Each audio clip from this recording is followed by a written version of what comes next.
시청자들께도 감사의 말씀을 올립니다.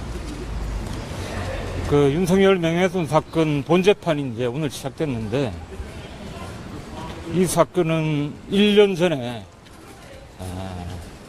대선 개입, 여론 조작 사건으로 시작됐죠. 그 이런 이름을 이제 붙인 거는 이제 검찰인데, 아마 1년이 지난 지금쯤 검찰은 자기들이 붙인 이 이름이 얼마나 황당한가, 이거를 스스로 잘 느끼고 있을 겁니다. 어쨌든 이 시점에는 이제 이 사건이 윤석열 명예훼손 사건으로 좀 정리가 됐죠. 그런데 이제 오늘 본재판을 시작하면서 저나 우리 뉴스타파는 이 사건을 뉴스타파 대 윤석열 사건으로 이름 붙이고자 합니다. 여러분들 잘 아시겠지만 예전에 뉴욕타임즈와 설리반 사건이 있죠. 그 사건에 아마 버금가는 사건이 되지 않을까, 그렇게 생각을 하고요.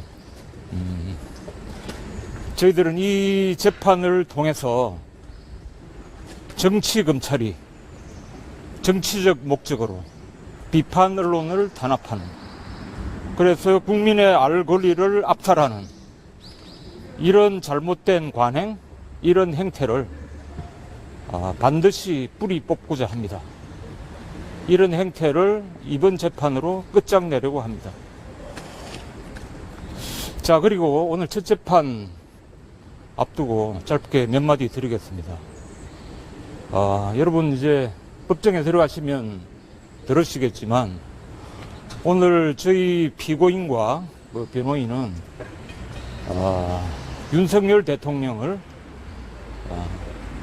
정인으로 신청하고자 합니다. 현직 대통령이 법정에 정인으로 신청되는 것은 제 기억에는 없는 것 같습니다. 그렇죠? 그래서 오늘 윤석열 대통령을 정인으로 신청할 것이고요. 그 이유는 간단합니다. 검찰은 이 사건 피해자를 윤석열 대통령이라고 적시를 했죠. 그런데 우리는 윤석열 대통령이 어떤 피해를 입었는지 모릅니다. 본인이 이야기를 안 했으니까. 우리 보도로 어떤 피해를 입었는지 본인 입으로 이야기를 해야 됩니다. 그래야 이 재판이 성립이 되는 거죠. 그렇죠? 그 다음에 이 사건의 핵심은 부산저축은행 비리 사건입니다. 그리고 조우영 대출 브로커가 어떤 역할을 했는가, 그게 매우 중요하죠.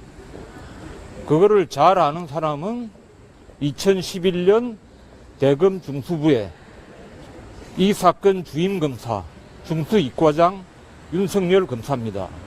그 사람이 나와서 이야기를 해야 됩니다. 그렇죠? 그래서 그 윤석열 대통령을 우리는 정인으로 신청을 하는 바입니다. 여러분과 우리 다 마찬가지로 기자들입니다. 자, 권력자에 대해서 비판적인 보도를 했다고 이렇게 탄압하는 나라가 선진국이 있습니까? 여러분들 아무도 출국 금지 이런 거 안 당해보셨죠? 자, 권력자에 대해서 비판 보도를 했다고 출국 금지하고 통신 내역 다 까고, 그 다음에 우리와 통화한 사람들의 모든 통신 이용자 정보를 다 털어가고, 그게 지난 1월 4일, 5일 털어간 것만 해도 3,600건인가 되죠? 3,100 몇 건인가? 그거보다 작년에는 훨씬 더 많았습니다. 자, 이런 세상에서, 이런 나라에서 기자를 어떻게 할 수 있겠습니까? 제가 지난 6월 5일 날 바로 옆에 있는 서울지검 반부패 수사 일부에 조사를 받으러 갔습니다. 조사 직전에 제가 출입기자들한테 한 이야기가 있습니다. 김건희 씨는 이 검찰, 그 다음에 이 법원, 이 법조타운에 언제 오냐고. 그 사람은 언제 옵니까 도대체? 4개월 지났어요. 여러분들한테 묻는 게 아닙니다. 검찰한테 묻습니다. 이런 질문을 여러분들이 검찰에, 그 다음에 국민들께 대신 좀 알려주십시오. 그 사람은 언제 옵니까? 자, 보니까 여러분들 잘 알고 계시죠? 어디 조사를 받았다 그래요? 그게 조사입니까? 검찰을 자기가 원하는 장소에 불러가지고 검찰의 휴대폰을 압수를 해요. 그게 어떻게 좋답니까? 그러면서 슬그머니 무혐의 처리를 해요. 자, 이게 나라입니까? 자, 그런데 요즘 보면 밤에 어디 돌아다녀요. 어디 순시를 다니고. 이게 나라입니까, 도대체? 어디 밤에 돌아다니면서 대통령 행세를 하고 있어. 자, 오늘 여기까지만 말씀드리고. 대선 과정에서 윤석열 대통령의 명예를 훼손하는 허위 인터뷰를 보도한 혐의 등으로 기소된 신앙림 김만배 씨와 뉴스타파 기자들의 첫 공판.